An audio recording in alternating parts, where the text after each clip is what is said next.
The voice of the people of Puducherry. கேரளாவுக்கும் மேற்கு வங்கத்திற்கும் அசாமிற்கும் பறந்து பரப்புரை மேற்கொண்ட ராகுல் காந்தி இன்னும் ஒருமுறை கூட தமிழ்நாட்டை எட்டி பார்க்கவில்லை. இதுவரை நடந்த பிரச்சாரங்களில் ஒருமுறை கூட ஸ்டாலின் பெயரை ராகுல் காந்தி உச்சரிக்கவில்லை. உண்மையில் கூட்டணியில் ஏற்பட்டுள்ள மோதல்தான் ராகுல் காந்தி தமிழ்நாட்டை தவிர்க்க காரணமா?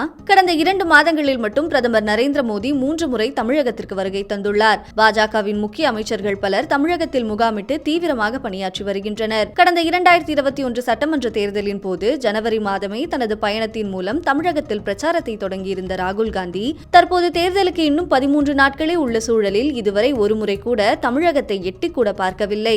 அசாம், கேரளம், புதுச்சேரி போன்ற பிற தேர்தல் பிரச்சாரங்களால் ராகுலின் தமிழக வருகை தாமதமானதாக சொல்லப்பட்டாலும் புதுச்சேரியில் பிரச்சாரம் நிறைவு பெறும் இறுதி நாளில்தான் அங்கு பிரச்சாரத்தையே அவர் மேற்கொண்டார். அதிலும் பிரச்சார கூட்டத்தில் பேசிய போது ஸ்டாலின் என்ற பெயரை ஒருமுறை கூட அவர் உச்சரிக்கவில்லை. அதே நாளில் மாலை முதலமைச்சர் ஸ்டாலின் புதுச்சேரியில் பிரச்சாரம் மேற்கொண்டிருந்தாலும் இருவரும் சந்தித்துக் கொள்ளவில்லை. தனது உரையிலும் ராகுலின் பெயரை குறிப்பிடாமலே முதலமைச்சர் மு.க. ஸ்டாலினும் பேசியிருந்தார். இவற்றை சுட்டிக்காட்டி இந்தியா கூட்டணியில் ஒற்றுமை இல்லை என பாஜக முன்னாள் மாநில தலைவர் அண்ணாமலை விமர்சித்திருந்தார். ஆனால் விரைவில் முதலமைச்சர் ஸ்டாலின் மற்றும் ராகுல் காந்தி இணைந்து பிரச்சாரம் செய்வார்கள் என திமுக தரப்பில் கூறப்பட்டுள்ளது. மேலும் ஏப்ரல் 10ஆம் தேதிக்கு பிறகு ராகுல் காந்தி தமிழகத்திற்கு வருகை தர திட்டமிட்டிருப்பதாக அக்கட்சி தரப்பில் கூறப்பட்டாலும் ராகுல் காந்தியின் தமிழக பிரச்சாரம் குறித்து காங்கிரஸ் சார்பில் எந்தவித அறிவிப்பும் வெளியாகவில்லை.